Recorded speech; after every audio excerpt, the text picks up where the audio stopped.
T-minus 15 seconds. Guidance is internal. 12, 11, 10, 9. Ignition sequence starts.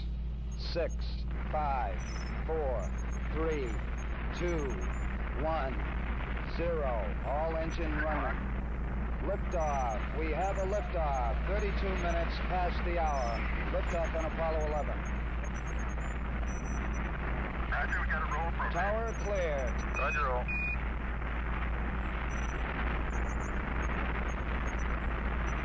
Complete and efficient program.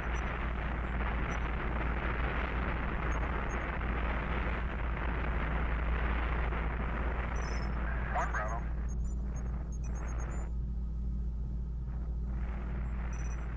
Apollo 11 Houston, you're good at 1 minute.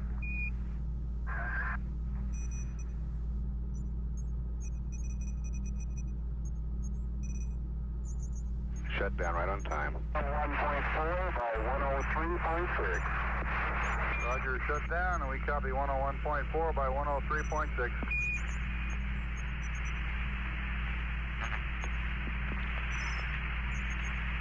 Apollo 11, this is Houston. You are confirmed to go for orbit. Roger.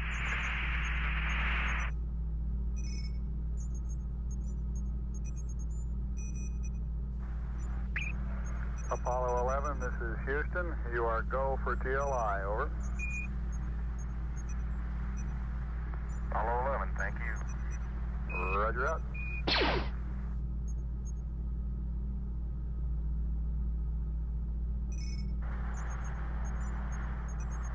Ignition.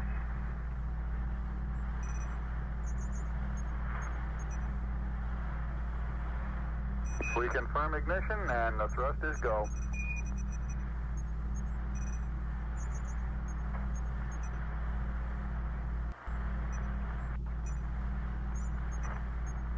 Apollo 11, this is Houston at 1 minute. Trajectory and guidance look good, and the stage is good. Over. Apollo 11, roger. 35,000 feet per second.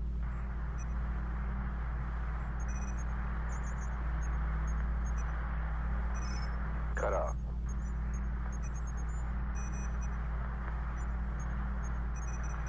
Going velocity 35,570 feet per second. Altitude 177 nautical miles.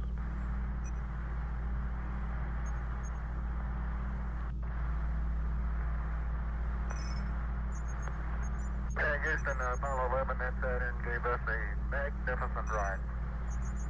Roger, 11, we'll pass that on, and it certainly looks like you're well on your way now. That was Neil Armstrong praising the launch vehicle.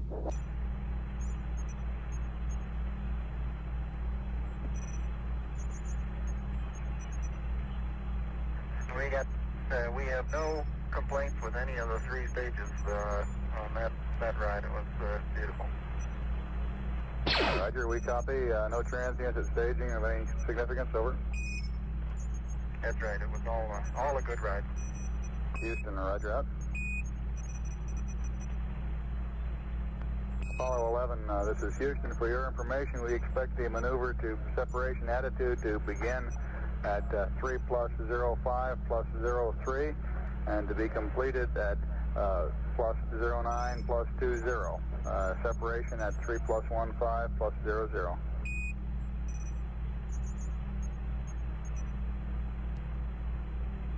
Roger. Time to begin maneuver is 3:05:03. Complete 3:09:20. And separation 3 plus 15:00. Roger. That's T-minus.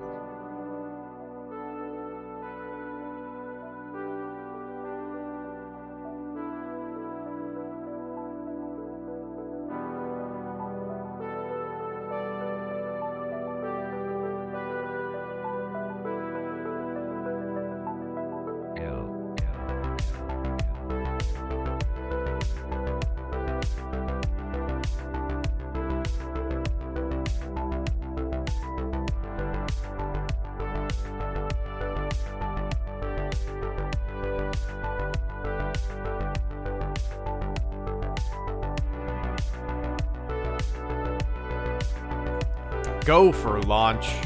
It is Friday, 7:22 p.m. here in good old Florida, and I will be hanging out with you guys for about an hour. That's kind of what I'm shooting for tonight.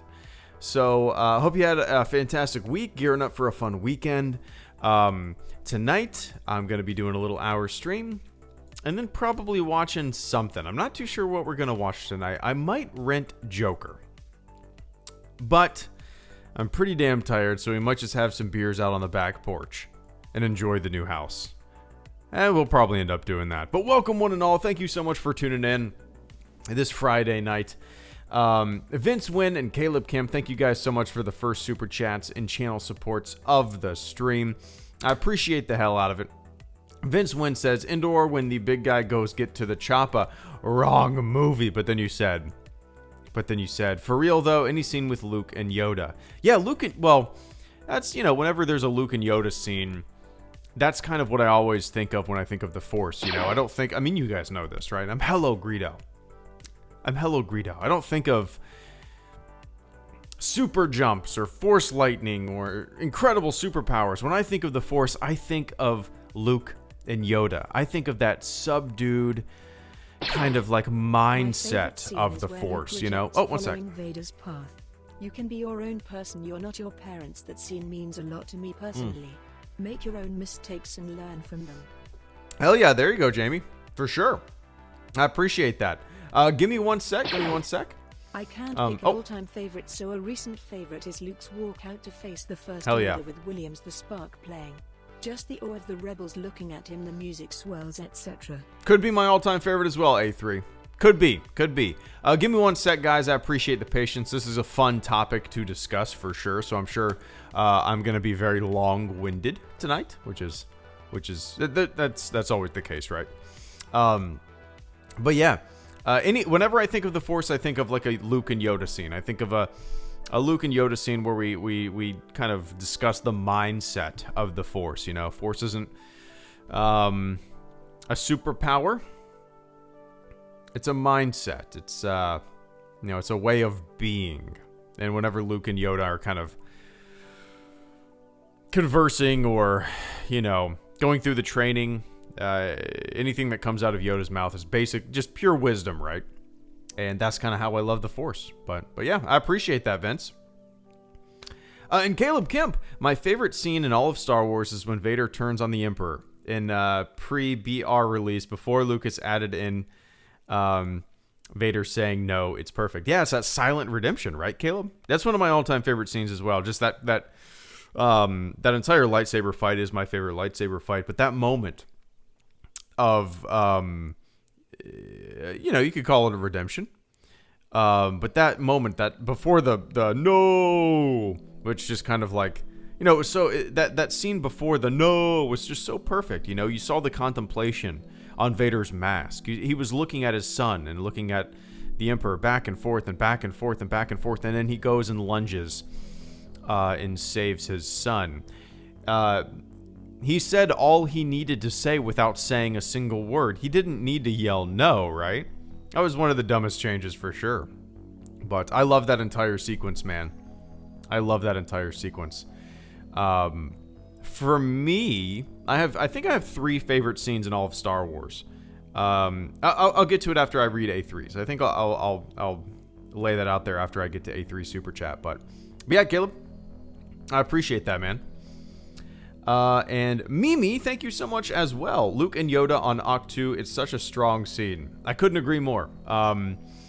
It's master and apprentice aged with more wisdom and more cynicism, right? Yoda's kind of bringing it back home. It's like when you've seen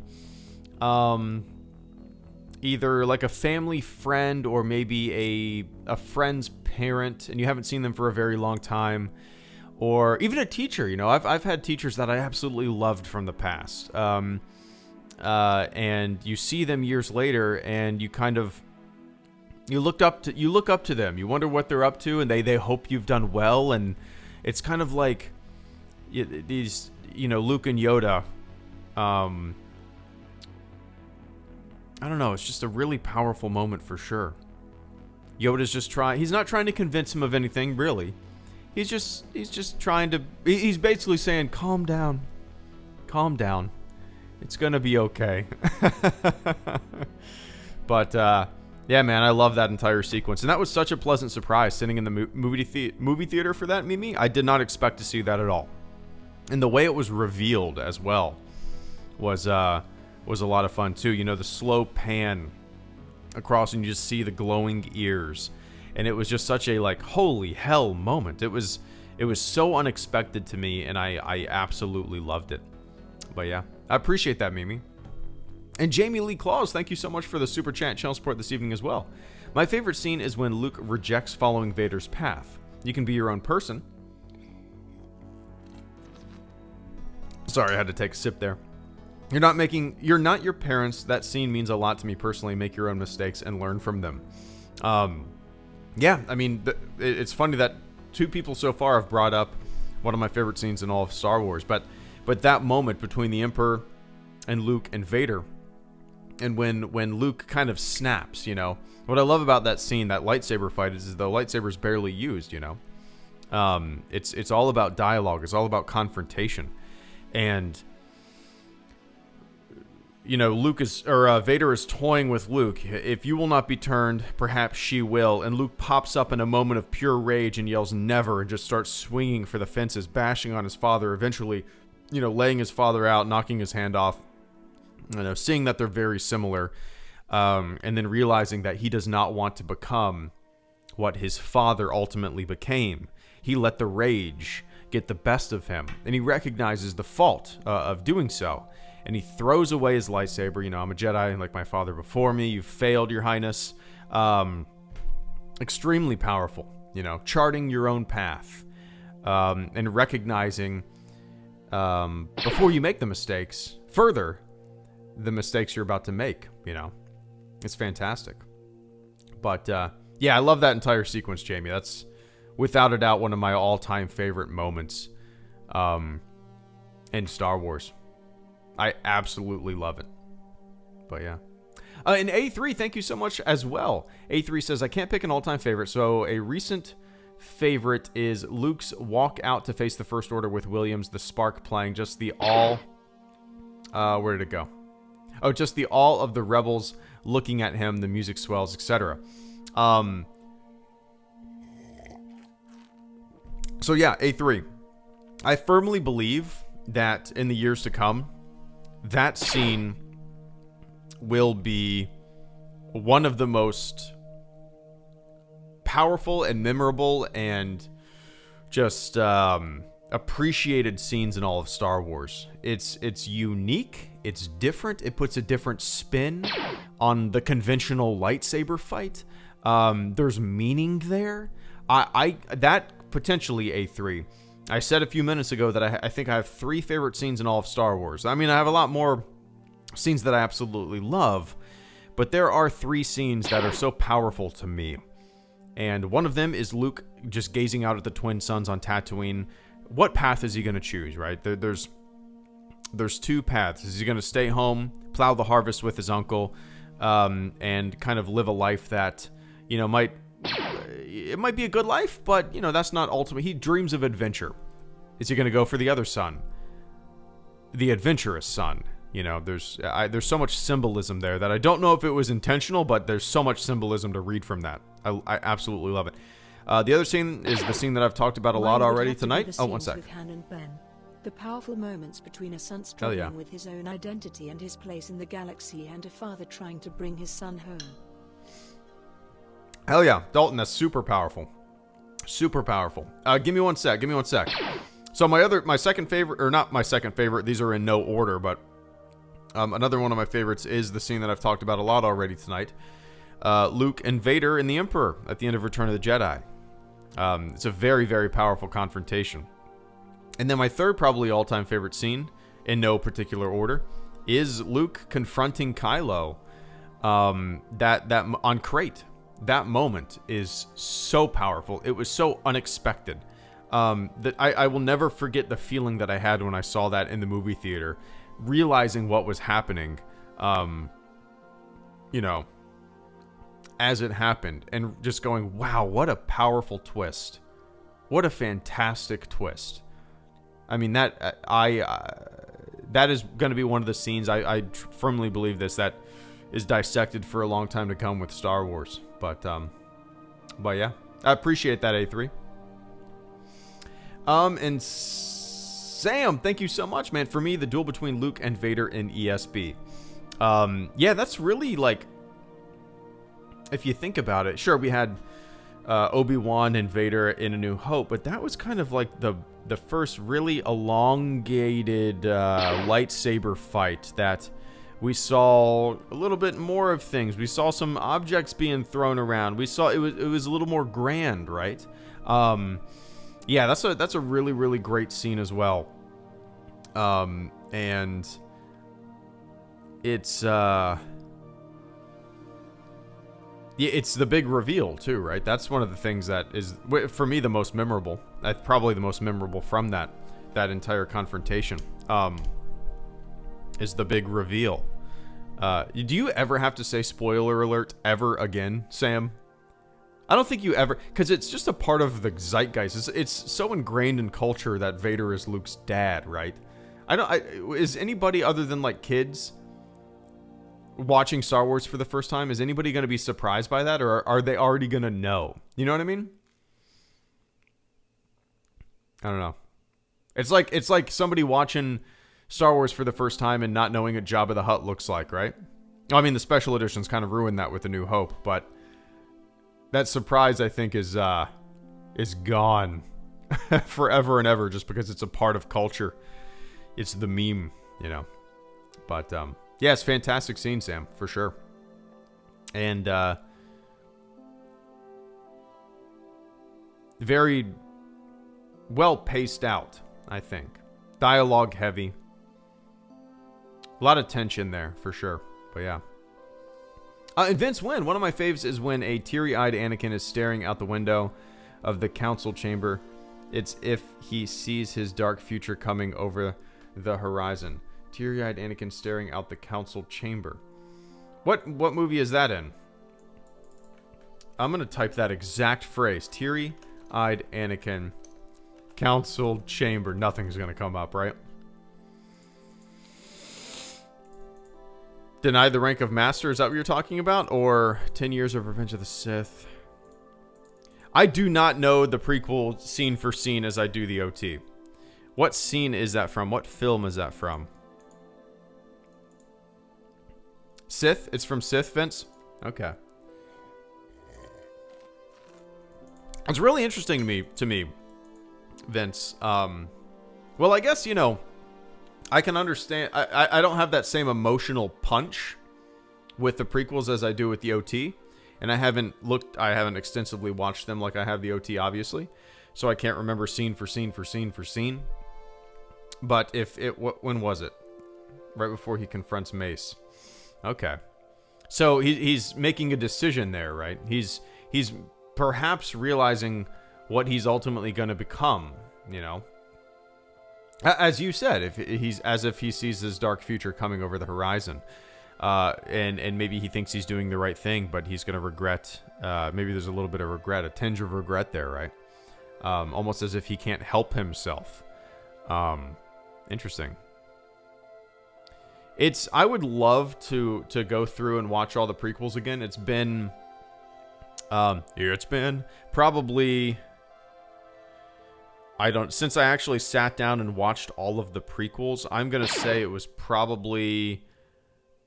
before The Force Awakens at some point. I watched them sporadically before The Force Awakens came out over maybe a year here and there. So probably then, but I would love to, honestly, Vince, I would love to go back and watch them all just because I've enjoyed the Clone Wars so much and all the context that gives to the prequels. I think I would probably enjoy them a little more too, you know? But yeah. I appreciate that, man.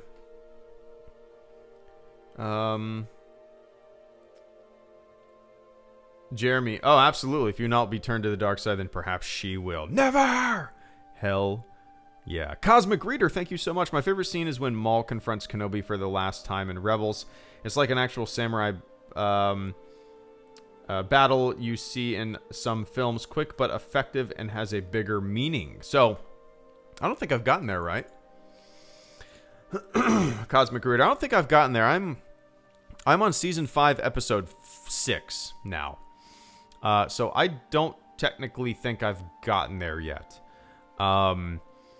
So far, there's a lot of really interesting threads that have been going on with the Clone Wars. The character that I've loved following through and through is Ahsoka. But it's everybody else has been fun to follow as well. So I don't think I've gotten there yet. I don't think I've gotten there yet. I'm looking forward to it, though. Like, what I have, like, 30 days until the next season comes out. And I think I have 20 or 19 episodes. Oh, it's in Rebels. Oh, I definitely haven't gotten there yet. Okay. I definitely haven't gotten there yet, then. I've only seen the first season of Rebels, man. So, and I've heard nothing but good things about the continuation of Rebels. I think a lot of people were iffy about it when it first came out with the first season, but from what I've heard everybody say, it just gets better and better and better. So I think when I finish the Clone Wars, when season 7's done, I'm gonna watch the 2003 Clone Wars series, or the mini series, or whatever it was, and then I'm gonna watch Rebels. So. And when I watch Rebels, I'm probably not going to do episode for episode reviews. I'll probably just do a couple, like, season recaps, season reviews. And that'll be that, you know. Doing episode for episode like I've done with the Clone Wars has been a little... It's very time consuming. Way more time consuming than you might imagine. Watching the episode and writing a script for it and then putting it together and recording the audio. And it takes, for like a 22-minute episode of a Clone Wars show, it probably takes maybe, I don't know, 5 hours of work to get one of those out. Maybe a little longer than that. But and doing episode for episode, especially with a kid, it's pretty tough. It's pretty tough, but yeah. Every scene with Salacious B crumb in it. All right, there you go. Never saw Clone Wars or Rebels or any of the cartoons. Catherine, Clone Wars is worth watching. I can't really speak to Rebels. The first season was enjoyable. The show, the animated show that hooked me the quickest was Resistance. I watched the first season. No, I didn't. That's the problem with me, man. Like, I'll get into a show, even if it's Star Wars, and something will come up and, like, divert my attention, and I will just stop watching it. I've done that with so many shows. But yeah. Anyway, I appreciate that, Cosmic. And Mace Windu, thank you so much, man. My all-time favorite moment, something that has captivated me for years since I was a child, something I cry about thinking about when Jar Jar jumps. Oh my god. Oh my god. I'm sitting there, Mace, like, anticipating what you're going to say. I'm reading it and anticipating something powerful. A scene that is going to floor me. A scene that I watched and can relate to. And then Mace Windu says, my all-time favorite moment. Something that has captivated me for years since I was a child. Something I cry about. Thinking about. It's a Misa. Misa Jar Jar Binks. Misa jump real high. Yippee skippy. But Mace, I appreciate the chuckle tonight, man. Misa going home. Jar Jar stream needs to happen. A3, thank you so much. That Yoda scene was Ryan doing fan service right, in my opinion. It served the character and the story and wasn't there just because, unlike The Rise of Skywalker. No, I completely agree, A3. If you would have told me, and I said this before, A3, but if you would have told me that Yoda was going to be in The Last Jedi before I saw the movie, I wouldn't have liked the idea.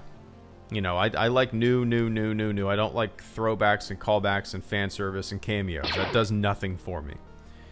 But that was what stuck to me. That, as you said, that was doing fan service right. It served the story. It served the character, as you said. And it was there for a purpose. Yoda, who could make Luke change? Who could make Luke change? You know, his oldest teacher. You know. It made sense. It fit really well. And as you perfectly put it, A3, it was doing fan service right. And I have a keen eye for not liking, or a cynical eye, I guess, for not liking blatant fan service, you know?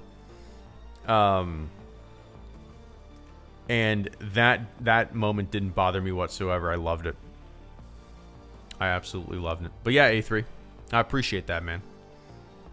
And Mimi, thank you so much once again. Rey looking at the old woman. She's stuck on Jakku. In The Force Awakens? Yes. That, you know, that's a really powerful, very split-second moment that I loved as soon as I saw it. It's the realization that, you know, almost of not years wasted, but years, you know, how do I put this? That old lady was probably sitting on Jakku doing that, scrubbing those components for years. That's probably what she's done her entire life. And Rey gazed over at her doing the same exact thing. Rey was doing the same exact thing. And it was just kind of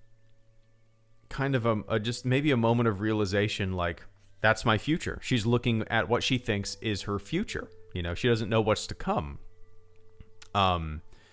She doesn't know, you know, all the crazy adventure she's about to go on. So, nope, yep, that's a moment, Mimi, that whenever I watch The Force Awakens, it definitely stands out to me, and I don't know if I've ever talked about it before, but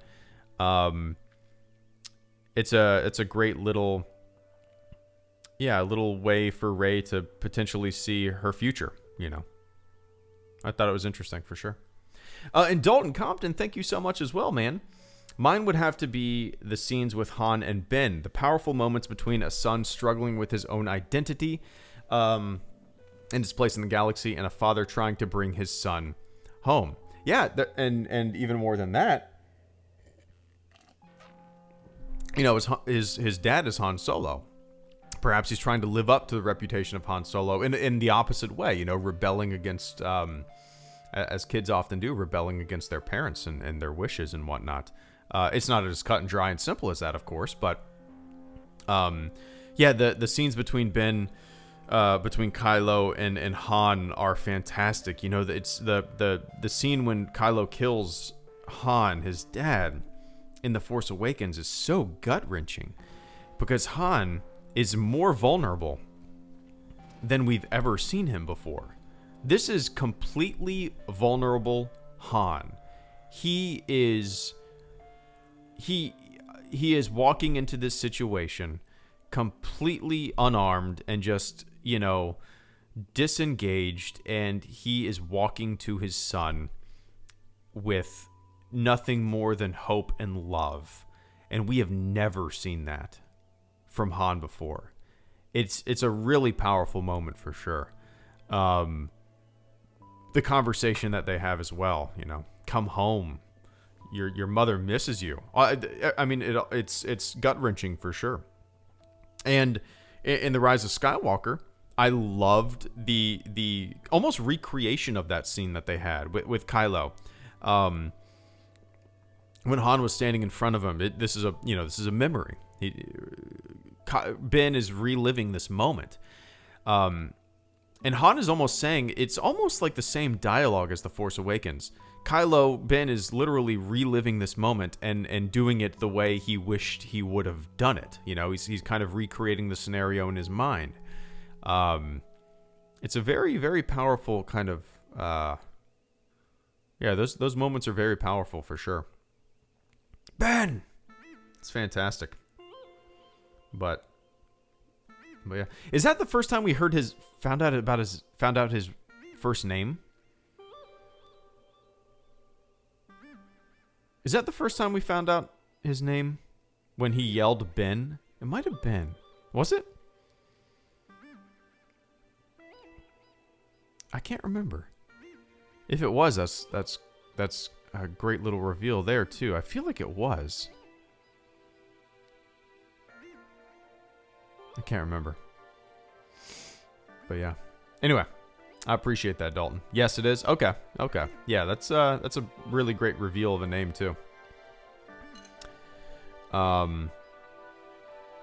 And Kenny Zelenka, thank you so much as well. My favorite scene will always be when Luke finds out that Vader is his father. The shock and surprise of the revelation can still be felt to this day.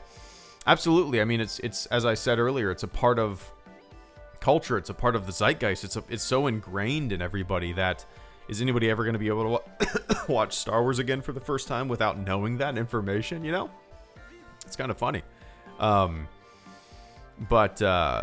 But yeah, that reveal. See, I don't have a memory.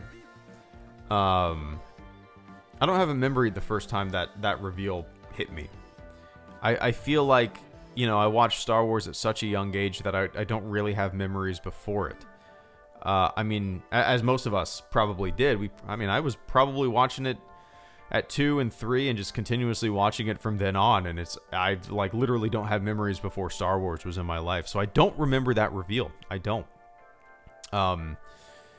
I'm super excited, Kenny, to show my daughter Star Wars when she's a little older and can understand it. And see her reaction to things, you know. But yeah, it's such a powerful moment and scene, and it's lived on kind of in the culture's subconscious, and you know, so much so that people get the quote wrong all the time, right? It's interesting. But yeah, Kenny, I appreciate that, man. And Cosmic Reader, once again.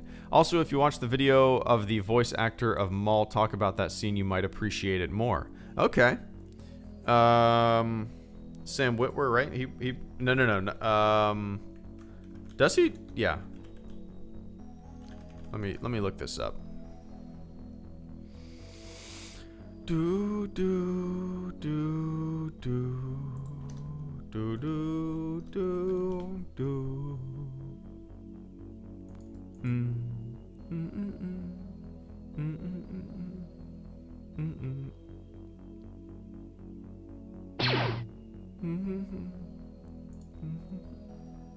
It is Sam Witwer. Okay, nice. Okay, yeah. So when eventually, Cosmic, when I do get around to watching the rest of Rebels, I'll check. I like behind the scenes stuff so much, so I'll check that out for sure. But yeah, I appreciate that, Cosmic. I tend to, whenever I watch a series or a movie or something like that, I tend to kind of go down a rabbit hole of, you know, cast interviews or... Oh, one sec. Luke's conversation on Endor, that name no longer has any meaning to me. And it's too late for me, son. Gets me every time. Love it, Brandon. Absolutely. Just in the elevator, walking casually. Father and son, side by side, walking. Completely different mindsets and paths. Maybe not so different. Yeah, but... I love it as well.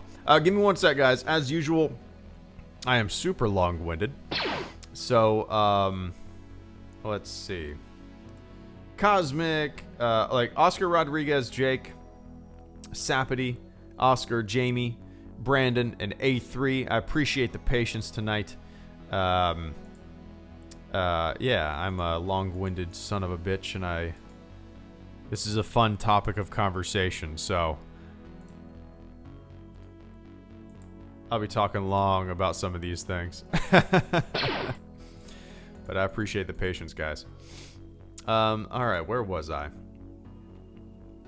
And Oscar Rodriguez, for me, it's Luke seeing his father and father figures for the last time for a while. Force Ghosts, Obi-Wan Yoda, and Old Man Anakin. Old Man Anakin, there you go.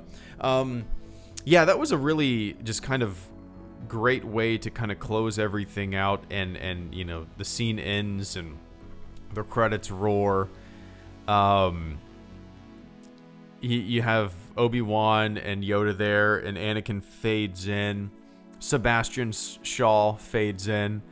And there's like a smile from everyone, and it's just kind of it is a touching moment. It's a really nice kind of, wiping your hands clean. A great ending to that trilogy, perfectly packaged into everybody that kind of touched Luke's life, who's gone.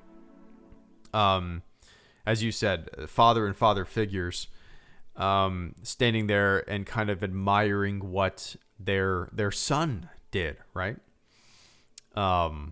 It's definitely a touching moment. Just kind of Luke, what I've always liked about it is for a little bit, Luke kind of goes away from the celebration and he's alone and he's looking at them. It's nothing but smiles. And then, he's kind of secluded himself a little bit from the celebration to have this little moment. And then he goes back to it. But yeah, I love it. And then you have Hayden Christensen CGI'd in there. Oh well. Despecialized edition. But I appreciate that, Oscar. And Jake33W0706. I appreciate that channel support this evening. I'd say Luke finding the remains of Uncle Owen and Aunt Beru because it's his major call to adventure and his realization of how evil the Empire can be. Also when the Emperor starts attacking Luke. Yeah, that Jake, that was like just the big catalyst for Luke to start this adventure, right? I actually talk about it a little bit in the book. Luke gazing out at the twin suns. He wants to go on this grand adventurous life, but he feels, maybe a little bit of security in staying put, or he feels obligated to stay put, and he has responsibilities, external responsibilities onto him that he feels like he needs to tend to. And when that happens, in the realization that, the Empire did this to his family, it kind of sets everything in motion. It literally, that is the moment. It sets everything into motion without Luke stumbling upon and going back home to see his aunt and uncle like that. Maybe Luke wouldn't have had the drive or the push to actually leave, But that is definitely a powerful moment. I love the shot of it, the smoke billowing in the wind, and Luke standing there with the wind whipping out his Tatooine garb. Yeah, it's definitely powerful. And the Emperor attacking Luke. Yeah, that entire sequence, man. I think I have 3 all-time favorite scenes in Star Wars. Obviously, that I love a lot more, but that is definitely one of them. That entire confrontation between Luke and Vader and the Emperor. For me, that lightsaber fight just cannot be beat by any other lightsaber fight that we've seen. It's dialogue heavy, it's rich with narrative, and it's just tension and confrontation, and it's fantastic. But I appreciate that, Jake. And Sapity, as a military enthusiast, any scene with the Empire's might, wait, let me read this again, Sapity. As a military enthusiast, any scene with the Empire's might, I see what you're saying. The Imperial Fleet introduction in ESB and the boarding of the Tantive 4 are both gold. Yeah, spaceships, man. Hell yeah, spaceships. No, that's what I've always said this, Sapity. Whenever I think of Star Wars, I think of spaceships, I think of blasters, I think of, big hulking machinery and smugglers and that kind of stuff. I don't necessarily think of Jedi and Sith. And I love, that's been one of my favorite things of especially the original trilogy, is just kind of like, and a lot of the sequel trilogy as well with the X-Wings, just because, hey, nostalgia. But I love dogfights. I love fleets. I like navies and armadas. I like all that kind of stuff, and whenever we get to see that kind of stuff in Star Wars, it's always a lot of fun. I completely understand what you are saying, Sapity. It's like looking at you're basically looking at like a space navy, right? And it's fun to kind of dissect ships and models and seeing the pieces, and yeah, I absolutely dig it. Dude, and I'm sure you appreciate this. In A New Hope, with kind of the trench run, in that entire scene at the end with the X-wings and just TIE fighters, and the entire battle there is so fantastic. But what amps it up for me is the voice communication, the radio chatter. The radio chatter during the trench run in that entire battle at the end of A New Hope seals the deal for me. Without that, I don't think it would be as powerful.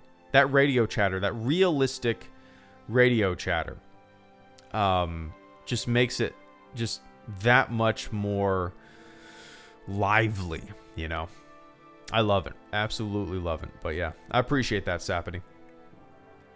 And Oscar Rodriguez, once again, thank you so much. Also, when a robed Anakin is standing over a chasm of lava on Mustafar, staring into the eclipsed sun, it was straight of Paradise Lost. See, man, I wish. Let me see.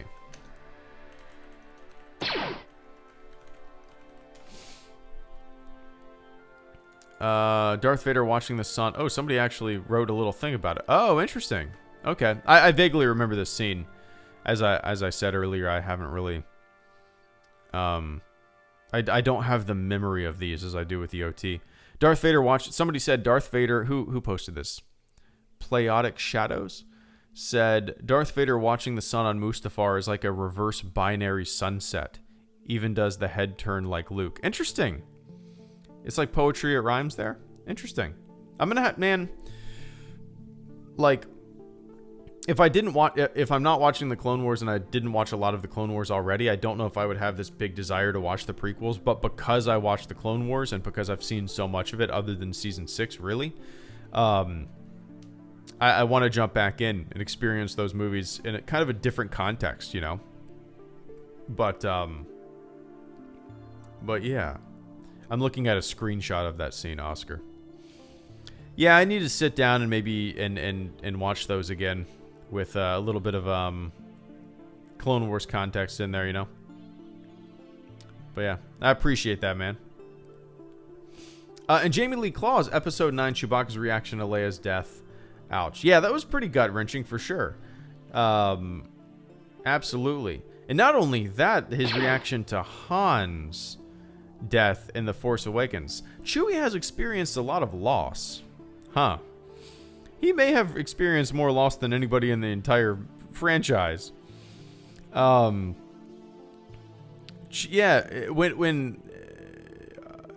yeah, that was definitely gut-wrenching for sure, Jamie.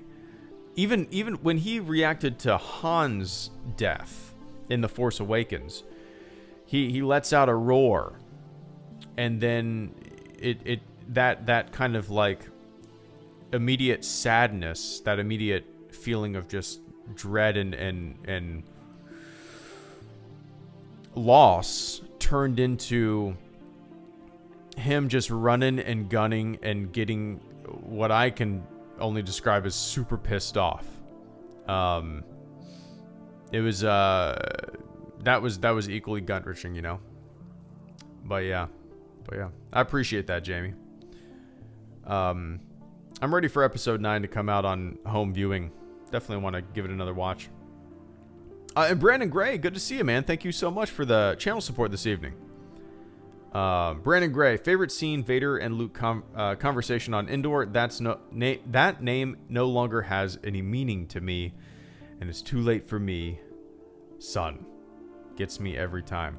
Yeah, that entire, Luke is willingly going and putting himself in this position. He's giving himself up, and he's. It's such a casual kind of chit chat, a casual kind of stroll. That conversation is definitely powerful, and it's short, and it's sweet, and it's powerful, and it kind of leads into. Oh, one sec. Finale. Perfect embodiment of the infinite possibilities of hope the future generations hold in their hands. As an eldest sibling, it kills me. I'm sure you as a father sees what I'm saying. No question about it, Andy. No question about it. Super powerful. Super powerful, man. Give me one sec. But yeah, Brandon. Yeah, I love it. It kind of feeds into that my one of my favorite scenes of all time too. You know, you could even lump that scene into with my favorite scene. You know, but yeah. In A3, thank you so much as well, man. The Han/Ben scene is a nice scene, but less. Wait. Let me read this again. A3 says the Han/Ben scene is a nice scene, but less so for me because of the speed of Ben's turn. Like Anakin's in Revenge of the Sith, they weren't totally earned for me. Oh, in Rise of Skywalker, yeah. That I mean, you know, overall that felt pretty rushed to me. I did expect him to make a turn. After The Last Jedi, it kind of felt like a leap for him to make such a quick turn. That being said, I think a lot of that has to do with some hand wavy stuff done with kind of Leia's sacrifice there.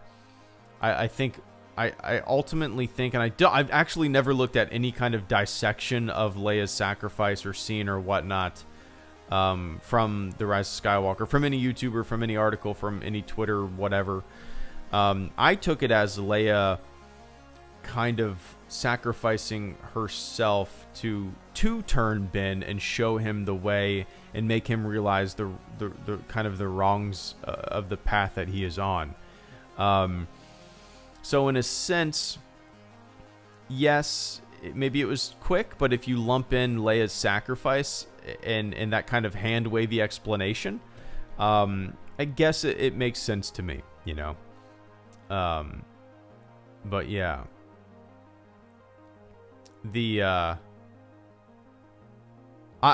even with that, maybe the potential of it being too quick of a turn, even with that, I still love it. I still think it's an incredibly powerful scene. I did not expect to see Harrison Ford back. I'm very curious what he got paid to hop in that movie for 45 seconds.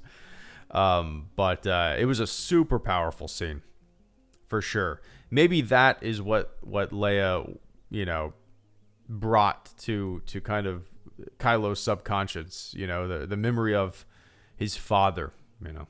But yeah, I appreciate that, A3. And Trooper Bear, thank you so much, man. My most memorable scene in the OT is Leia's Force-sensitive moment when she is touched by the Force and goes back for Luke on Bespin. Yeah. Leia.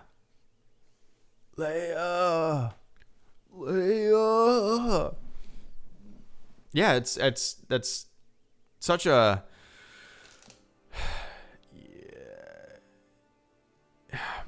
Yeah, it's just one of those moments that... Yeah, I look at these things in the context of like maybe people seeing them for the first time, right? That kind of connection hadn't really been seen before, and it was a very subtle use of it, right? Very subtle use of that connection, which we later found out was a sibling connection, of course. But it is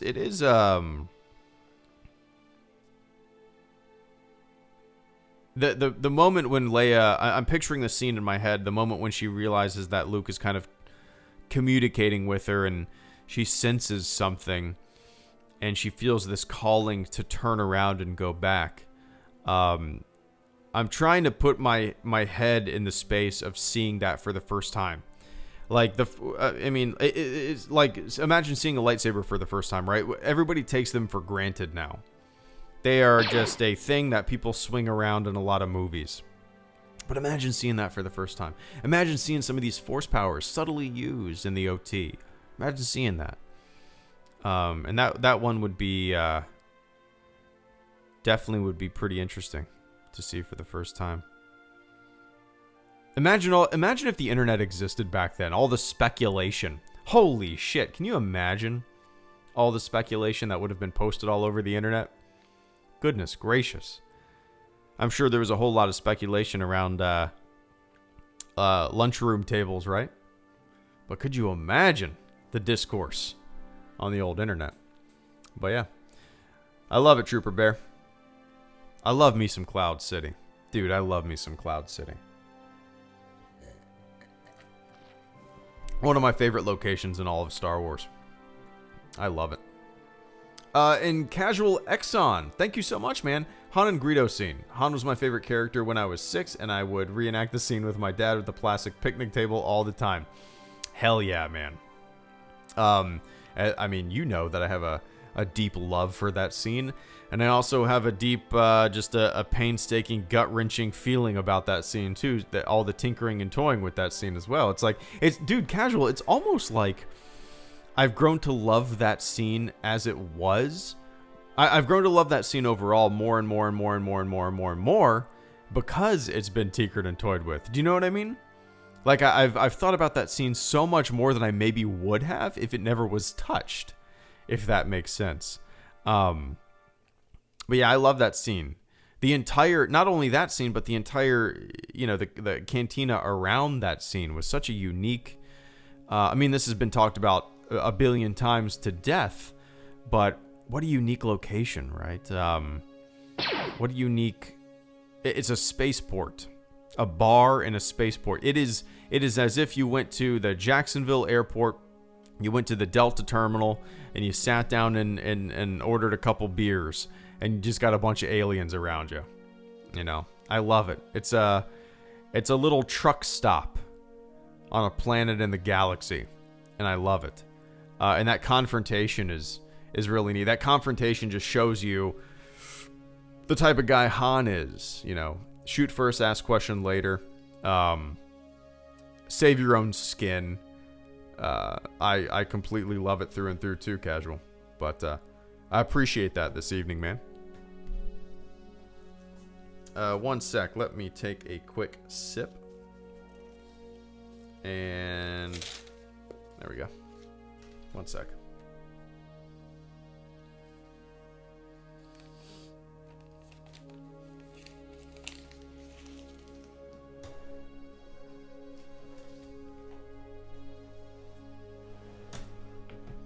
All right, cool.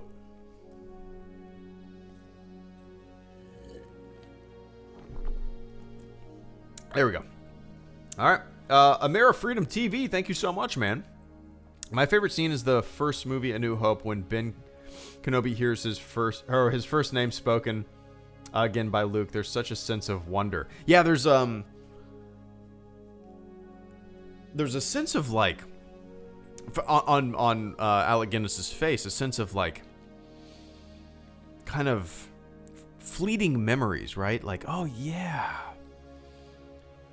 those times. I remember those times. I haven't really thought about those times in a long time, you know. I love that it seems like such a far off memory for him, right?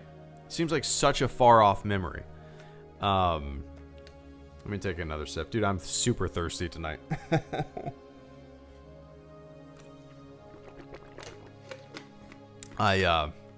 For dinner, I didn't realize that we only had 2 pieces of fish. So I cooked one for my wife and one for my daughter. So I had a PB&J. I was like, oh shit, I thought I had 3 pieces of fish. It looks like I'm eating PB&J tonight. I want them to eat fish, you know? They can have the good stuff. But yeah, I love that, Amera Freedom. It's like if you were to talk to, I don't know, maybe a grandparent about a memory or something like that. Something, or ask a veteran about some of their buddies that they served with. It kind of had the same, I don't know, the way Alec Guinness played it kind of felt like that to me, you know. It's always interesting looking at it without the context of the prequels because, you know, those weren't hashed out when that scene was shot. All the prequel movies and stuff like that, nobody really knew. Not even George Lucas knew what came before that. So it's kind of interesting to look at the reaction of Obi-Wan with the context of everything that we know now, you know. But And even more interesting than that is looking at it through a different context of nothing was known, you know? It's just interesting. I don't know. But yeah.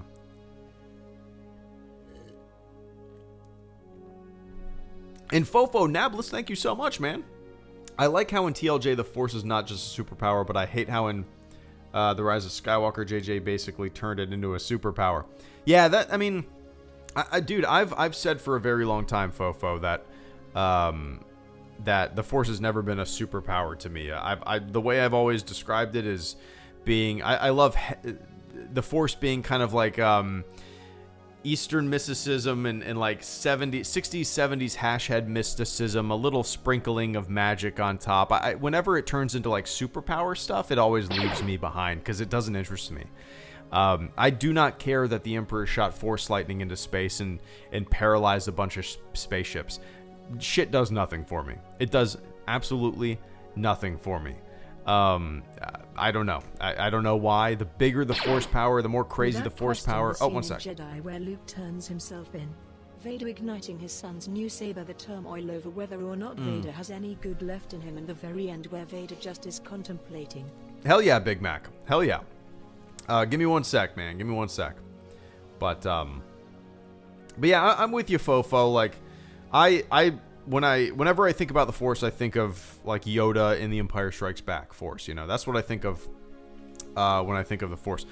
And that was kind of brought back to me with TLJ, the Force being like that. And even in The Force Awakens, it wasn't crazy, but TLJ kind of brought it back to a little bit of mythology, a little bit of spirituality. And whatnot, which is interesting because I'm not like that whatsoever in real life, but I love it in my Star Wars, you know. So yeah, if I had to choose between like the depiction of the Force between two films, The Last Jedi or The Rise of Skywalker, I would choose The Last Jedi, its depiction of the Force and its message of the Force over The Rise of Skywalker any day. But yeah. Anyway, Fofo, eye to eye here. We see eye to eye for sure. Mr. Andy, Star Wars Ramblings. It's good to see you, man. I hope everything's going well for you. Another for the pile, Broom Kid finale. Perfect embodiment of the infinite possibilities of hope the future generations hold in their hands. As an eldest sibling, it kills me. I'm sure you as a father see what I'm saying. Absolutely. Oh, one sec. What the hell was that?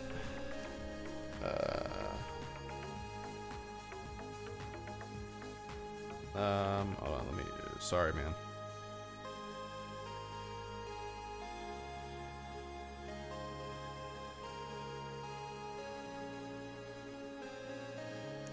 Why is my fucking phone, there we go. Whenever you want to hurry up and send something or do something on your computer, it's like, oh, I have 20 minutes. I can get a video rendering, I can make a thumbnail, I can make this happen, you know. All of a sudden, your internet goes out, your computer bogs down, nothing is running right. It's like, my phone just did that. Come on, I'm trying to send a text. The messaging app would not open. Anyway, yeah, I completely love that scene. Not only the very, very ending with the broom boy, but also with the kids recounting this myth of Luke Skywalker and the mythology behind it, and this hero that echoes throughout the galaxy in hushed whispers, and kids are telling these tales now, passed from campfire to campfire, generation to generation. You know, it's really interesting internally in the film, but it's also interesting looking at it externally too, because that's kind of what kids do, right? That is a mirror to reality. What kid that watched Star Wars as a kid didn't recount these adventures and play their own adventures with the action figures like the kids were doing, or swing a broom, or as I often did, like a cardboard tube that wrapping paper would come in? Who didn't swing something like that, like a lightsaber, and pretend to be a Jedi? And it's just, as you said, it's just the infinite possibilities, the hope for the future generations. It's a really powerful moment. it's a really, really nice little way to end that movie. And yeah, Broom Boy it's, you know, I think it gets brushed aside too easily. People are very cynical about Broom Boy, but it's pretty powerful for sure. But yeah, I appreciate that, Andy. If you're still here, if you're not, cheers, man. I know you're going to Celebration. I don't think I'm going this year, but I appreciate that, man. And Fofo, once again, when Obi-Wan tells Anakin he will be a Jedi.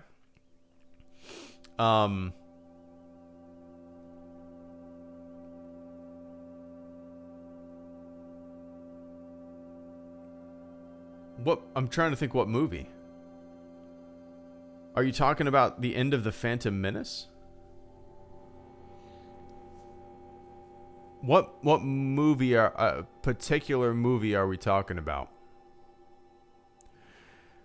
I have a dead space in my brain for most prequel scenes and moments. I don't. It's just because I didn't watch them as much when I was a kid. I mean, shit, I was 13 years old when The Phantom Menace came out. It didn't really hit me that much, and I just continued to watch the OT forever and ever and ever. You know. I remember The Phantom Menace more than the other two for sure. The end of The Phantom Menace. Okay, Fofo. Yep, I know exactly what you're talking about then. Yeah, it's just kind of the way it's kicking everything into gear. We know how things kind of play out, right? We know the ending of this story. We know where things end up. But to see the spark that was initially kind of popped right there, and knowing that we have more adventures to go, and they have this friendship that we know will bud in the other films, it's just kind of like what's to come. It's definitely kind of I'm glad you brought something up about The Phantom Menace, because I don't really remember too much about Attack of the Clones, and Revenge of the Sith was kind of blurry to me as well, but but The Phantom Menace, I can remember most of that. But yeah, I dig it, Fofo. I appreciate that, man. And Trooper Bear, if I have to choose from the prequels only, then it would have to be the choreographed fight between Obi-Wan and Anakin.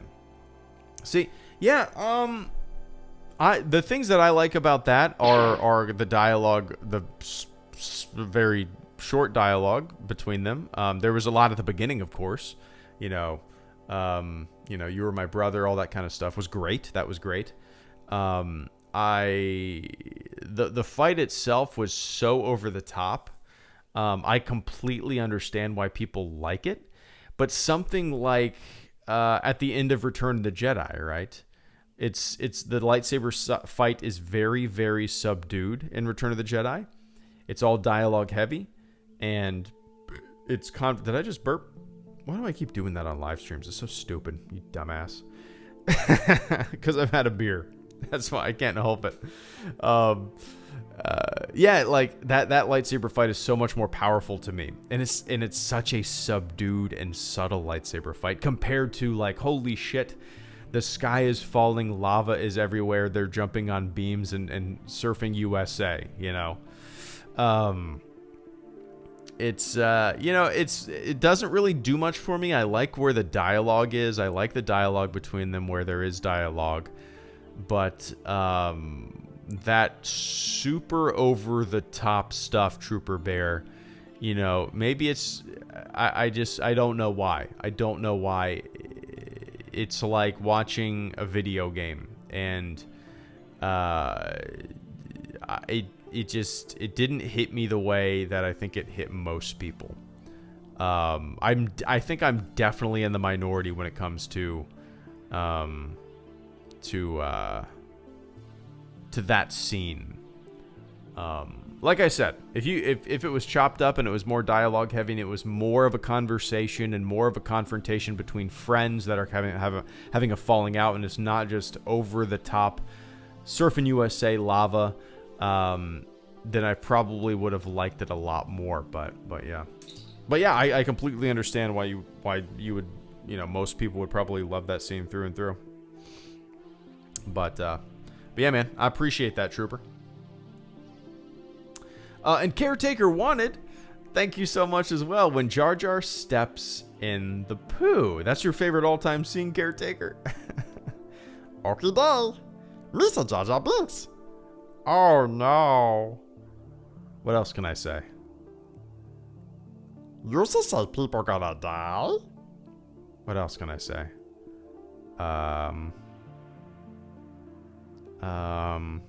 We're going home. I can't yell it.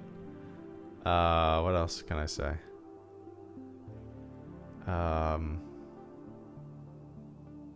What else can I say? What are some Jar Jar quotes? Oh no, Misa stepped in shit. Oh no, Misa stepped in shit.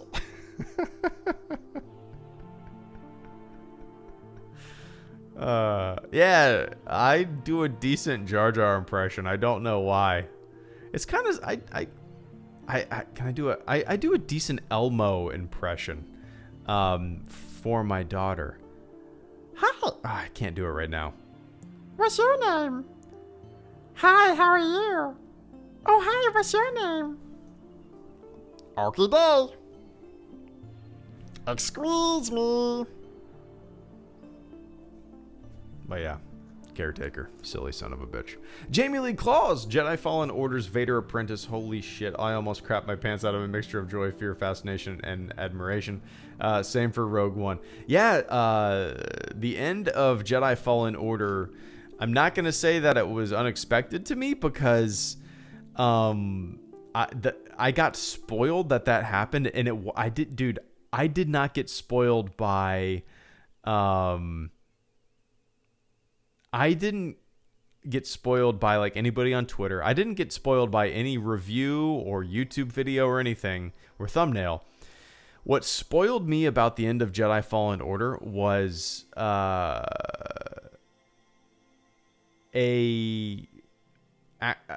commercial during something. What was it? It was during some big TV event. But there was a commercial on for Jedi Fallen Order, and at the end of the commercial, the big reveal was shown. And I sat back and I was like, that's stupid. That's really dumb. It was the World Series, I think. But I sat back and I was like, that's really dumb. I have not finished the game yet. And I know that this big twist comes. I know somebody pops up, so dumb. So stupid that they revealed it. That they signed off on a commercial like that would spoil something. But I guess they wanted to sell games. I don't know. But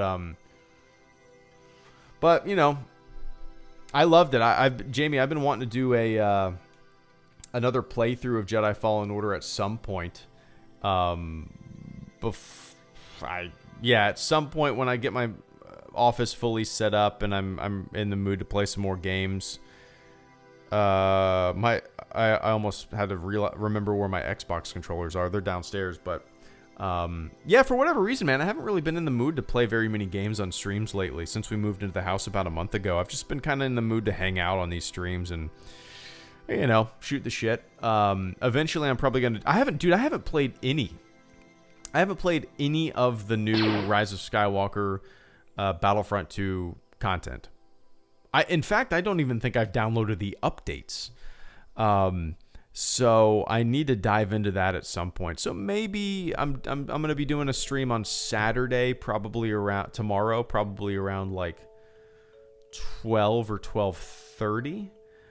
So maybe I'll play some Battlefront then. It's been a little while and I need to get back into it, but yeah. Anyway. I appreciate that, Jamie. And Star Wars Story. Hey, HG, hope you don't mind. Made a 15-second vid of you. Wait, let me read this. Made a 15-second vid of you for you. There's a YouTube link. Also, I bought your book. I'll review it soon on YouTube. Oh, nice, man. Thank you so much for supporting the channel and picking up the old silly book there. Let me scroll up to the chat because for whatever reason...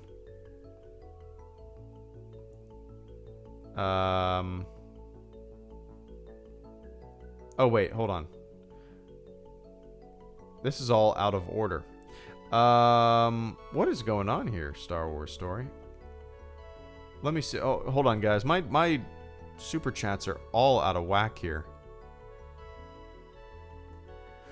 I don't know. I don't see your super chat in my chat, Star Wars Story. That's very strange to me. So I see. Oh, dude, that's so weird. It must have got lost in the chat somehow. That doesn't make sense to me.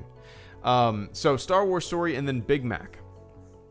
Yeah, I'll check out the video for sure. But thank you so much for Star Wars Story. Tweet me that video. I can't see it in the chat, and I can't copy and paste it for whatever reason from Streamlabs. So if you're still here, tweet that video to me. I'd love to check it out. But yeah, thank you so much for picking up the book. I hope you get something out of it. I hope you dig it.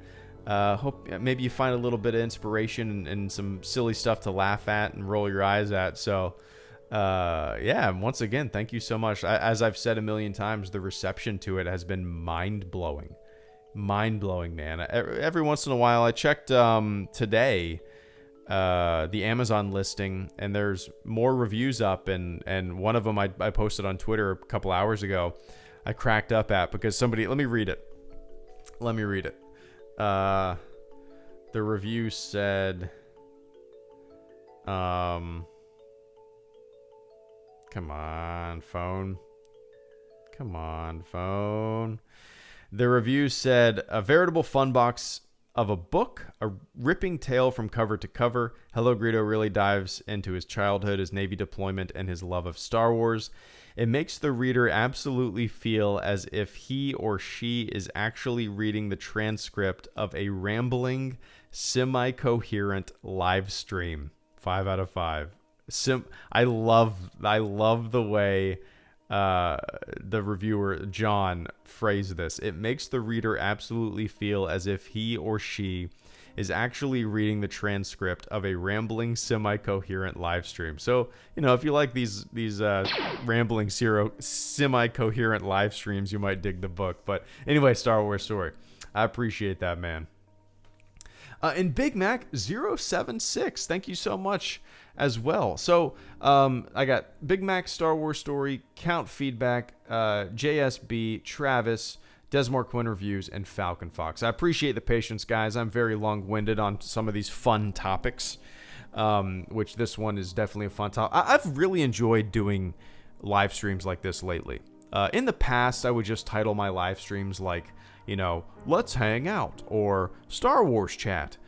Okay, but I like having these topics of conversations because, I don't know, we talk about specifics and, yeah, I love it. So anyway, Big Mac 076, without question the scene in Jedi where Luke turns himself in. Vader igniting his son's new saber, the turmoil over whether or not Vader has any good left in him, and the very end where Vader just is contemplating. Yep, that's so as I said, Big Mac, I have 3 just absolute favorite scenes that when I think of Star Wars, I think of them. Luke gazing out at the twin suns, Luke on Crate, and, they're all Luke scenes. Wow, Luke on Crate, and then Luke, Vader, and the Emperor. And Luke, Vader, and the Emperor is, without a doubt, my favorite lightsaber fight, but it's the entire build-up. It's the entire lead-up to that moment, including Luke turning himself in and that entire conversation that they have as they're kind of strolling to meet the Emperor. There's a lot of tension there. There's a lot of just conversation between father and son. It's very dialogue heavy and rich. And it's just, to me, it's just perfect. It's absolutely perfect. I love one of my favorite moments is Luke losing his cool. Luke is hiding in the shadows and Vader is toying with him. If you will not be turned, perhaps she will. And Luke pops up in a moment of rage. He's snapped. He's lost his cool. He's lost the grip of his emotions, and he's swinging for the fences. And after all the dust settles, the contemplation that you just mentioned, Mac. When Vader is sitting there, or standing there rather, leaning there actually, watching the Emperor torture his son, and he's looking back and forth, back and forth, back and forth, and then he lunges. That moment, that kind of, what is he going to do? That is such a well-paced and shot scene, and I love the way it's executed. Absolutely. So, yep, that entire sequence, Big Mac, at the end of Jedi, I think is one of the most, if not the most powerful scenes in all of Star Wars. But I appreciate that, man. In Star Wars story, when I was a kid, I watched the 1997 version of A New Hope. They used shotgun sounds instead of a blaster. Really? What? Blaster sound effects during the bridge shootout. I still get goosebumps. Wait. When I was a kid, they use shotgun sounds instead of a blaster sound effects during the bridge shootout. I still get goosebumps. Yeah, there are like really loud pops, and especially in the behind the scenes videos. I'm gonna have to watch I have the 1997 version. Really? So what? Really interesting. They use. I'm gonna listen. I'm gonna find this. 1997, A New Hope. I'm gonna have to look into that. I mean, I can picture the sound effects that you're talking about, but I always let's see, guns. That's a goof. Sound.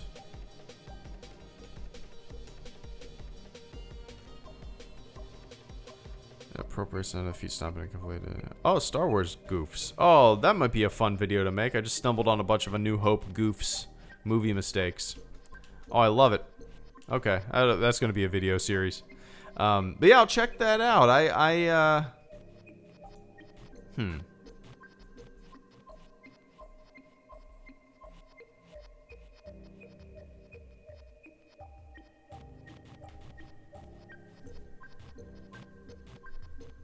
Interesting. So I'm sorry. I'm just trying to think about this and look for some information. I mean, I've seen the 97 version. I don't remember that, but I can hear the those sound effects that you're speaking of. They're on-set sound effects. They're what are they called? They're like cap guns, right? Used during the production that they dub over with the actual sound effect. I can hear what you might be hearing, but I don't know. Interesting. I'll have to check that out. And Count Feedback, thank you so much for the silent support this evening. I appreciate the hell out of that. I don't know if you meant to type a little message in there or not, or if it got lost in the shuffle. I don't see it in the chat. But Count Feedback, thank you so much for the silent support this evening. Once again, I hope you didn't mean to type a message in there.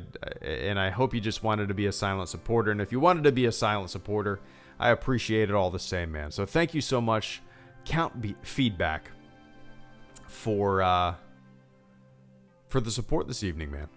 And JSB225, my favorite scene is Darth Vader talking to the bounty hunters in Empire. Seeing such cool-looking characters made my imagination go wild. Hell yeah, it's a lineup of criminals that are going to be used for some dastardly deeds, right?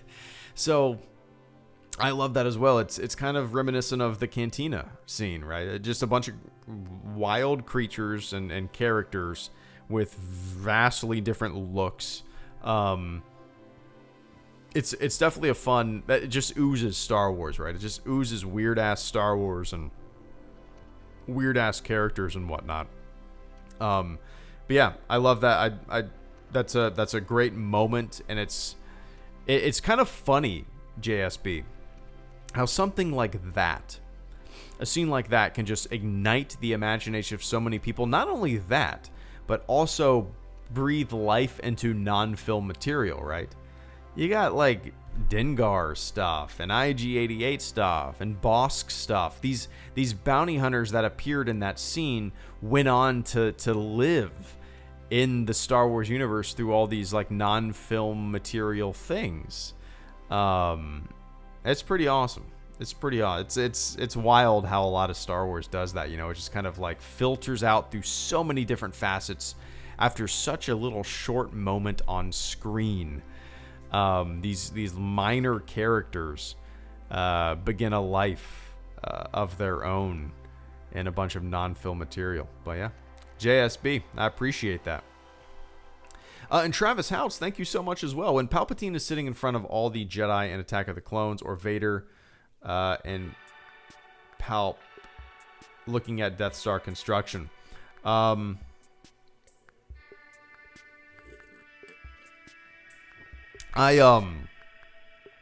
me see. I'm trying to think of the Attack of the Clones scene. Like I said, I have blind spots with those movies.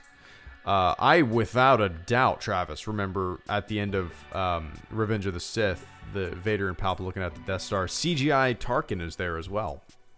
The reason I remember that so vividly is because that's my favorite Star Wars memory. Going to see that movie with my buddies at midnight, the opening night of that movie. It was such an event for us. I dressed up as Greedo and my buddy dressed up as Han, and it's just such a memorable moment for me. But yeah, I'm gonna look that up. Palpatine of Jedi Attack of the Clones. Let's see if I can find a screenshot. Oh, I see. It meets with the Jedi and the Loyalists. Ah, okay. I have this scene pulled up, Travis. Okay, I have this scene pulled up. It's only 2.5 minutes long. I'm gonna watch this after the stream.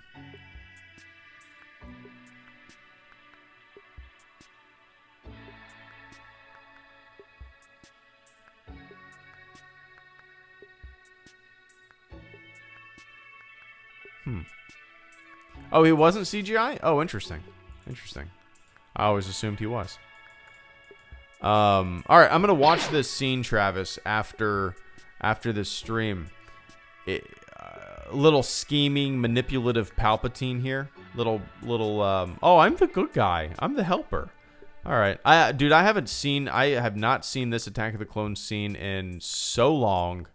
Holy hell! I'll give it a watch after this stream for sure. But I appreciate that support this evening, Mr. Travis. And Desmar Quinn reviews the scene when Obi-Wan walks out of Padme's ship at the end of Revenge of the Sith. Yeah, that is my favorite part of that entire confrontation. That lightsaber fight that happens at the end of Revenge of the Sith is the kind of the dialogue heavy part right before all the insane volcano action happens. Obi-Wan stepping off Padme's ship, confronting Anakin, you were my brother, all that kind of stuff. That's where the power, that's where the emotion lies for me. That entire sequence should have been way more of that and less spilling a bucket of lava, to me at least. But yeah, I can absolutely see, if I was as deeply as invested in the PT as I am and was with the original trilogy, then I probably would see a lot of the scenes that you guys are bringing up as equally as powerful as some of the scenes that I've brought up with the original trilogy. It's all about what you grew up with. It's all about, what you watch the most of. It's all about kind of your perception at the time of what you watched when you watched it. But so yeah, as I said, Desmar Quinn earlier, I don't know if you caught it. I with my watching of the Clone Wars, it really makes me want to watch the prequels again with all the new context that I have to them. I think it'll make me enjoy them a little bit more. Maybe. We'll see. But yeah. In Falcon Fox, the I Am Your Father scene, this just gives me goosebumps every time I watch, and I never get tired of it. Yeah, it's one of those kind of just movie moments that even if you've never seen Star Wars, right, people know it. Who's Luke's dad? Oh, Vader. I mean, everybody knows that. even if you've never seen a Star Wars movie and you don't know shit about Star Wars, you still know that Vader is Luke's dad. It's interesting, isn't it? I mean, I find it really interesting. And I always like looking at that scene from the perspective of people that have never seen that scene before. You know what I mean? Like people that sat in the theater in 1980 to watch The Empire Strikes Back. That moment must have been such a, just kind of a thrill. What a cliffhanger to leave that movie on, you know? But yeah. Anyway. I appreciate that, man. That's just, that scene is timeless, for sure. Absolutely timeless. But yeah. And Caleb Kemp, any chance I could convince you to delay that Battlefront live stream until the afternoon? I would love to play with you, but I'm seeing Rise of Skywalker tomorrow at 11. Well, I nothing's set in stone, Caleb. I might just end up doing a hangout stream. That's probably what I'll end up doing anyway, Caleb, because I can't stream for very long. Tomorrow, I can probably only stream for an hour at the most, because my family, I have some family coming into town. My aunt and uncle are coming into town, and they're going to be at the house at like 1:30. So I'll probably stream from like noon until 1 or 1:30. So I can't go any later than that, unfortunately. So we'll definitely play sometime soon, Caleb. Maybe next week, maybe like next Monday night, I will do a long Battlefront stream, just because it's been so long since I've done one. I feel like I need to play a couple hours of it, you know, but yeah. Yeah, tomorrow I'm kind of like, I have a cutoff time that I need to meet, you know, so unfortunately, I can't delay it anymore. But it'll probably just be end up being a hangout stream anyway, so you won't miss out on anything, man. But I appreciate that support this evening. No, I don't have that urge, Danktony. Jack Furstenberg. I'm sure I butchered it, but maybe not. Gotta say, the Vader hallway scene in Rogue One. Hey, I get it, man. I get it, Jack. It's a fun scene. It's a crazy scene. It's what people, whenever people bring up Rogue One, for the most part, it's the scene that they always bring up. I like that scene as well. I like that scene a lot. It was crazy and over the top and just insane. Insane. It wasn't enough to save the movie for me. It's one of my least favorite Star Wars movies, but I completely get why you love that scene. It was just like a march forward, and the way all the rebels were yelling and passing the plans, and you know, the doors were closing, and it was just such a march forward. Very, very tense. Really well done. But yeah, Jack. Oh, I said it perfectly. Nice. Jack Furstenberg. Nice, man. I usually don't get names on the first try, but thumbs up. But I appreciate that. Vince Wynn, favorite use of John Williams in a scene. Are you talking about the cameo in Rise of Skywalker? I actually missed that, Vince. I completely missed that when I saw the movie. It took me a couple days, I think, to see some pictures people sent me, and some pictures taken in the theater, to realize that that was John Williams. If you're talking about music, golly, man. Binary Sunset is one of my favorite themes. The throne room at the end is just so marchy and triumphant at the end of Attack of the Clones, or not Attack of the Clones, A New Hope. Rey's theme in The Force Awakens is so beautiful. When that first played, when I was in the theater, it was one of those moments where it just instantly hit me. You know, sometimes music in movies doesn't really impact you that much, but dude, Rey's theme in The Force Awakens, the first time you hear it, is just so melodic and just kind of dun, dun, dun, dun, dun, dun. It's so great, but anyway, I appreciate that, Vince.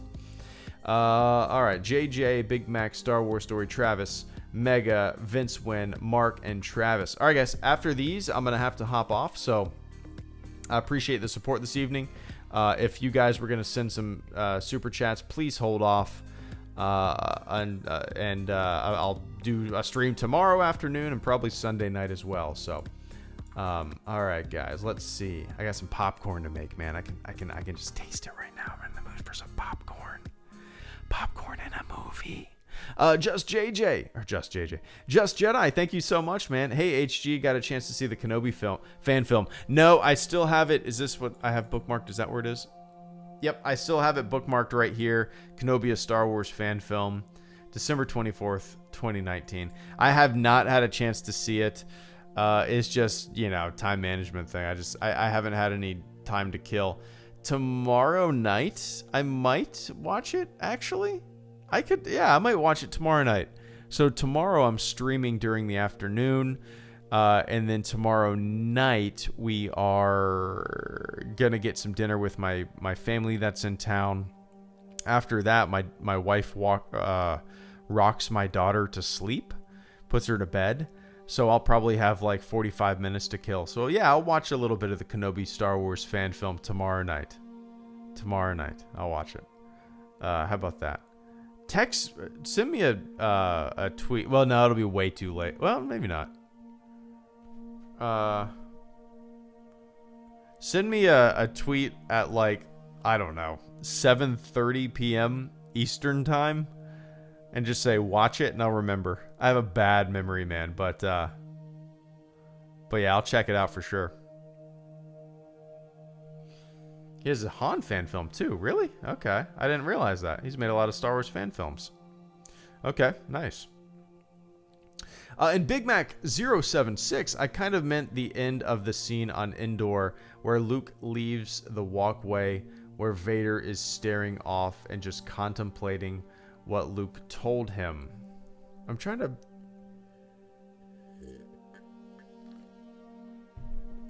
The end of the scene on Endor leaves the walkway.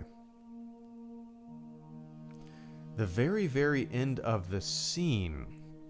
The very, very end of the scene. Luke, Vader, Endor. Luke surrenders to Vader HD. Let's see. I can't really picture exactly.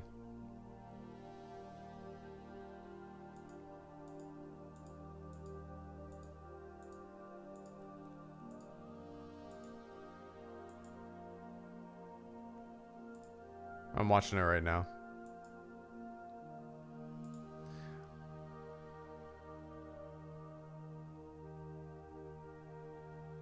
Luke gives a little nod. My father is truly dead. Oh, love it. Yeah. I completely forgot about. Oh, wow. Yeah. The door shuts. You can feel the contemplation there for sure. He's gazing out. Oh, interesting. Oh, yeah. That's... Huh. That scene is a little more interesting. I haven't it's been a while since I've watched man, that's a good scene to talk about for sure. I might make that into a video.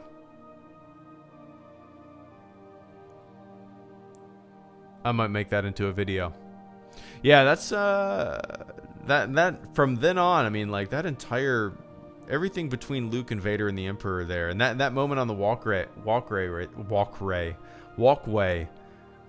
is very powerful. It's the wisdom of Luke now, right? Luke has wisdom,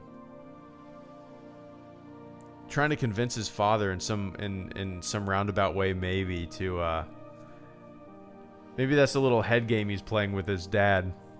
My father is truly dead. I wonder if he's thinking about what I said. I wonder if that got to him. But, yeah. I love it, man. Yeah, I might make a video about that little moment. That little scene. Be a good one. And Star Wars story, all-time favorite scene is Slave Leia. Jabba is Jabba is so hot in it. Oh man, you like Jabba too? Oh hell yeah, love Jabba. Star Wars story, you goon. Jabba should have been wearing the gold bikini. Somebody photoshopped the Star Wars story. Photoshop Jabba wearing gold bikini. And let's make that happen, yeah? Let's make that happen. But I appreciate that, man. And Travis Houts. Cool, man. It creeps me out how he can be so calm like that and then be pure evil. Also, he gives off one where did it go? Of the most... Where'd it go? Ominous smiles. Okay, yeah. Well, like I said, I have it pulled up still. Chancellor Palpatine meets with the Jedi and Loyalist Committee Attack of the Clones. What's the personality trait? Is it not psychopath, but it's sociopath? I don't know. Just Palpatine, the ultimate manipulator, right? He's a politician vying for power, but much more than that. So, with a little bit more context now, I'm gonna watch this scene and maybe it'll make me appreciate Attack of the Clones more. I can't imagine it's gonna move up on my Star Wars rankings, but yeah. Like I said, I got it pulled up right now, and as soon as I end this stream, I'm gonna watch it. But yeah, I appreciate that, Travis. And Mega Nerd X, tonight it's like I'm 12 again in 98 because I got the N64 hooked up and been on Star Wars Rogue Squadron. Sorry, just had to share. Hell yeah, Mega. I occasionally fire up my N64, especially in the old house. We sold our house about, oh golly, it's been a long time now. We sold our house back in March, so it's almost been a year since we've sold our house. And I haven't played my N64 probably since then. Definitely not since then. But my N64 is in a box in the garage, and as soon as I get everything situated in the house, I'm going to hook it up to our loft TV. And my daughter might be old enough in a little bit to be able to mash some buttons and play some games. But yeah, man, Rogue Squadron was a hell of a lot of fun back in the day. Occasionally I'll fire it back up. But the game that I cannot get enough of still to this day, Mega, is Shadows of the Empire. That is just like, I love that game so much. You'll have to tune in sometime when I play it on a live stream, because I've done that frequently on here. It's been a little while since I've done that, but for a while there I was doing it quite a bit. N64, hell of a system. Love it. There's so many great games on that system. Kind of, for me, it kind of, I don't know, it kind of opened a world up to like 3D gaming. You know, I didn't own a PS1. I didn't own a so it was kind of my first introduction, other than a PC, to like crazy graphics like that, right? But yeah, why so much stream delay? I don't know. Yeah, you guys, do me a favor. Let's see. The stream delay should be like 10 seconds. It shouldn't be that much. When you guys hear me, I'm gonna count down 3, 2, 1, and when you hear me say go, I'm gonna say 3, 2, 1, go. And when you hear me say go, I want you to type okay, just okay. All right, and I'm gonna count, and I'm gonna figure out this this delay. All right, ready? 3, 2, 1, go. 1, 2, 3, 4, 5, 6, 7, 8, 9, 10, 11, 12, 13, 14, 15, 16, 17, 18, 19, 20, 21, 22, 23, 24.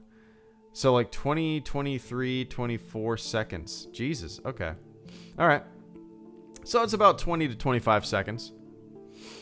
Interesting. Maybe I need to mess with something. I haven't changed any settings or whatnot. It used to be about 10 seconds, but well, I mean, still 20 seconds to communicate with people from all around the world. That's not too bad. But yeah. And Vince Wynn, thank you so much for the super chat and channel support. I absolutely love the shot in Sith when Obi-Wan and Anakin clash and the lava explodes behind them. I'd hang that on my wall. It's a damn painting. No, yeah, that is a very well. That's a poster, isn't it? Isn't that one of the Revenge of the Sith posters?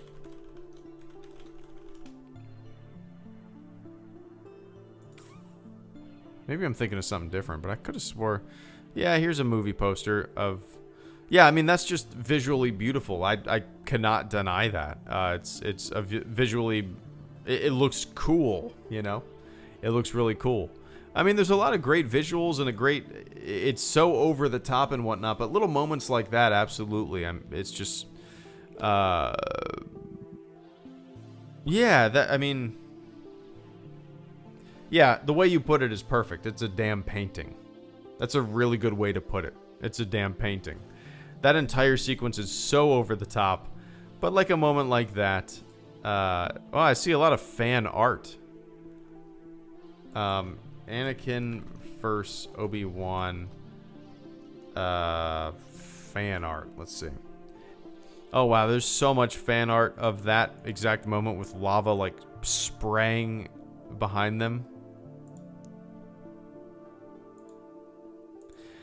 Yeah, that's a really cool visual too, Vince. I'm looking at it right now from the movie. They're like silhouetted.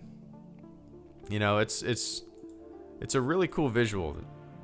Silhouetted in front of this giant, you know, bright ass geyser of lava. Interesting. But I like it. Anyway, Vince, I appreciate that, man. And Mark Hoggood, thank you so much. Sorry for being cheesy, but the end frame of The Rise of Skywalker, I've watched every Star Wars film in theaters with my dad since '97, so that callback had me in tears. Yeah, I've heard a lot of people, or I've seen a lot of people complain about the ending. I didn't mind it. It's one of the things that I really didn't mind about The Rise of Skywalker. I actually kind of liked the whole Rey Skywalker moment. I didn't mind that at all. I actually expected something like that. I expected Skywalker to be kind of a label, a mantra, a title, something to strive for, right? When Rey said Rey Skywalker, I didn't roll my eyes. I didn't like, I liked it, I liked it. And with the lightsabers and that entire sequence, it kind of tied things together. It's one of the few things that I didn't mind in the movie, and I kind of liked it. But yeah, I mean, I could talk about The Rise of Skywalker for another 2 goddamn hours, but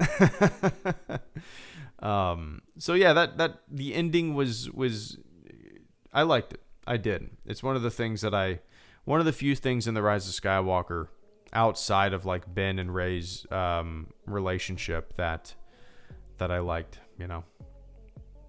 But and Han and Ben for sure. Dark Jedi, yeah, that was fantastic too, for sure. But Mark, I appreciate the hell out of that. You don't have to be cheesy. That's not cheesy. You like what you like, right? I dig it. And that's pretty awesome that you've seen every Star Wars film in theaters with your dad since '97.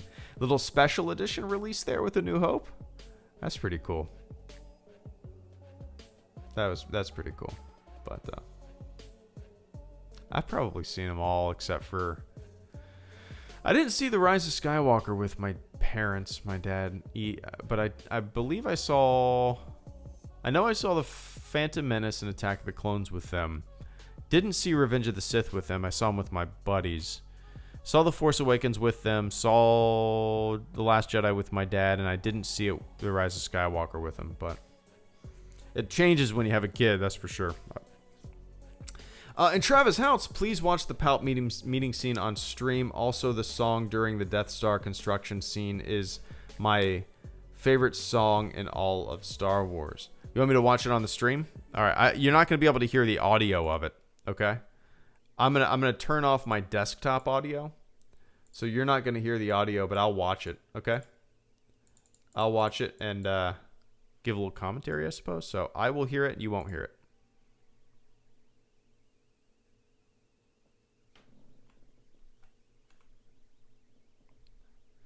Oh, just knowing what we know, manipulation.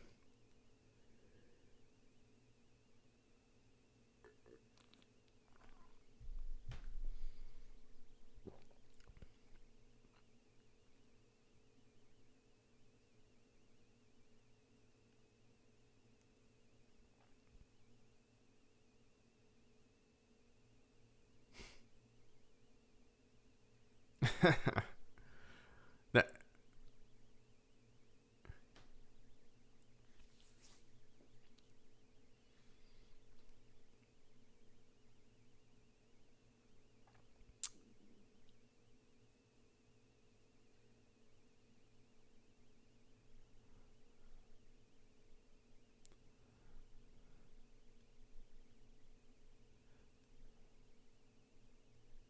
I like watching this. Oh, 1 sec, it's not done.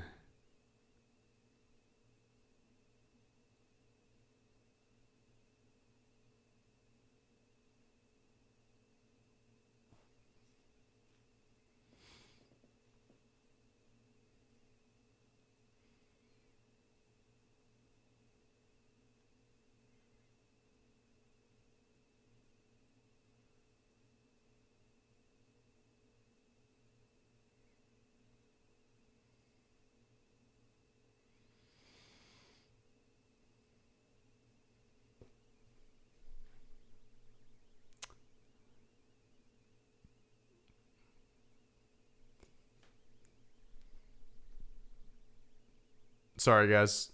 40 seconds left.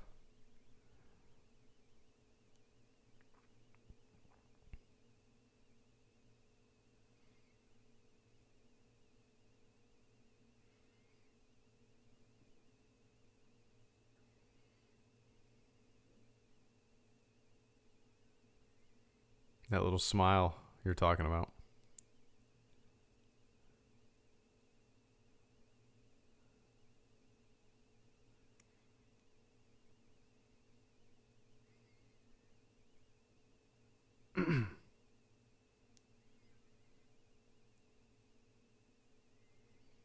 I love watching that, Travis.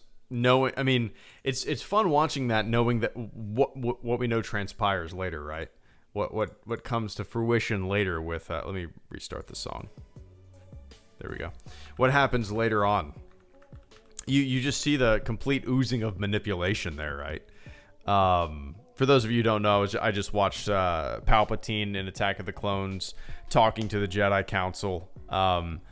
And he's just putting the chess pieces in motion. He's putting all these, the pieces into place for the final blow, I guess. And you can tell that Ian McDiarmid played that too. You can kind of see the manipulation on his face and little smirks, and he's playing nice guy. And I like it, Travis. I'm gonna need to watch the prequels again. Especially after watching the Clone Wars, I want to watch them again with a little bit more context, So I appreciate that support this evening. In Star Wars story, Anakin lost hands, Luke lost hand, Leia lost Han. Uh-oh. Da-da. That needs to be on a t-shirt, Star Wars story.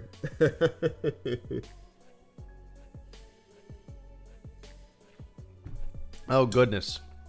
So did Dooku, right? Dooku lost hands. Oh, that is such a dad joke. Oh, Jesus. But I appreciate that support this evening, Star Wars story. Maybe when my daughter's older, I'll start a book of Star Wars dad jokes. Publish that. That would be a good book. I'm surprised they don't have that. Maybe they do, but yeah. And Jamie Lee Claus, thank you so much for coming in with the final super chat and channel support of the stream. Before I jump off, my girlfriend says the moment where Luke looks at the twins' sunset, goosebumps every time, even though that's the go-to scene. That moment where Luke looks at the twin sunset, goosebumps every time, even though that's the go-to scene. That's so, Jamie, I have 3 favorite scenes in all of Star Wars. If I think about it, maybe there's some more, but out of those 3, Luke gazing out at the twin suns is in there. that might be my all-time favorite scene, so much so that I've contemplated getting a tattoo of that, a very minimalist tattoo of Luke gazing out at the twin suns. There's so much symbolism in that scene. You know, there's two paths. The suns represent, to me at least, I don't know if this was intentional, but to me, the suns represent the two paths. Is Luke going to stay home until the harvest with his uncle? Is he going to continue this life of I guess, a mundane existence and going along with the responsibilities that are put on him externally? Or is he going to go to the other sun, the other path, a life of adventure? That's what gazing out at the twin suns represents to me, you know, and I think we can all relate to that, the paths that you can go down. And for that, it's one of my favorite scenes, if not my favorite scene, in all of Star Wars. I think it's just, when I think of Star Wars, man, that scene just, boom, hits me right in the spot. And, yeah, I love it. So yeah, good taste, Jamie, good taste. Your girlfriend, I mean, and your girlfriend has good taste in Star Wars, it seems. So, thank you guys both so much for the support, and hell yeah. And Travis House and Vince Wynn, thank you guys so much. Travis House says, "Good night, brother. Enjoy the popcorn." Big thumbs up. We pop it on the stove, never microwave. Never microwave. You haven't lived until you have popcorn on the stove. Old-fashioned way, man. It's the way to do it. Microwave popcorn leaves a weird-ass film and aftertaste in my mouth. You gotta put it on the stove. Put some lumps of butter in there, a little oil. Oh my goodness, it's so good. It's so good. But Travis, thank you so much, man. I will enjoy the popcorn. And Vince Wynn just sent me some popcorn, so thank you for the popcorn, Vince. I appreciate that, man. So, yeah, Vince, popcorn emoji right back to you. I appreciate that support, not only tonight, but this entire month, man. From the bottom of this Stormtrooper's heart, I appreciate the ever-living shit out of it, and how all the fun conversations we've had, and we'll continue to have. I dig it. So yeah, all right, guys, thank you so much for hanging out this Friday evening. That was fun. I like doing these themed streams where we talk about certain things. It's fun. Yeah, I'll still do my chaotic streams, but these theme streams have been a blast. So, all right, ladies and gentlemen, thank you so much for tuning in. To everybody who supported the channel tonight, I appreciate the shit out of it. To everybody who tuned in to watch it, thank you so much for tuning in to watch it. And I hope you all have a fantastic weekend. If I don't see you this weekend, I hope you have a good weekend. And I guess I'll see you next time I see y'all. So, all right, have a good weekend. And I will catch you all on the flip side. See ya.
All right, guys. See you later. Hope you enjoy the little tune. Have a good weekend. See ya.